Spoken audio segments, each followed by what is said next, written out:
Episode 4 में कहानी episode 3 के वाकये के बाद आगे बढ़ती है, मगर यहाँ सनदरी को कमजोर या डरी हुई नहीं दिखाया जाता। इसके बरअक्स सनदरी हालात को समझती है और खामोश रहने के बजाय खुद को बचाने का रास्ता तलाश करती है। वो जानती है कि बादशाह का गुस्सा और इसकी ताकत अब इसके लिए खतरा बन चुकी है, इसीलिए वो दिल ही दिल में फैसला करती है कि अकेले इस जुल्म का मुकाबला करना मुमकिन नहीं। इसी किस्त में ये दिखाया जाता है कि सनदरी किसी न किसी तरह गुलाम तक अपनी बात पहुँचाने की कोशिश करती है और इससे मदद मांगती है, क्योंकि वो गुलाम को वाहिद शख्स समझती है जो बादशाह के सामने खड़ा हो सकता है। दूसरी तरफ गुलाम भी अंदर से बेचैन होता है। वो जानता है कि एपिसोड 3 में इसका कदम बादशाह को सख्त नागवार गुजरा है, मगर इसके बावजूद वो सनदरी को तन्हा छोड़ने के लिए तैयार नहीं होता। एपिसोड 4 में गुलाम और सनदरी की बराह रास्त मुलाकात नहीं होती, मगर पैगाम, इशारे और खामोश बातों के जरिए ये वाज़ेह कर दिया जाता है कि दोनों एक दूसरे को समझ रहे हैं।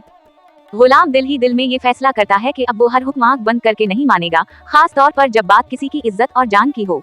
उसी एपिसोड में बादशाह का रवैया मजीद सख्त हो जाता है। वो गुलाम पर नजर रखता है और इसकी हरकत को शक की निगाह से देखने लगता है, क्योंकि उसे एहसास हो जाता है कि गुलाम अब पहले जैसा नहीं रहा।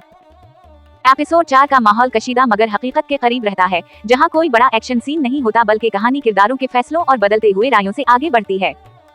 ये किस्त असल में इस बात की बुनियाद रखती है कि आगे चलकर गुलाम, बादशाह और सनदरी के दरमियान टकराव सिर्फ ताकत का नहीं बल्कि जमीर और जुल्म का भी होगा।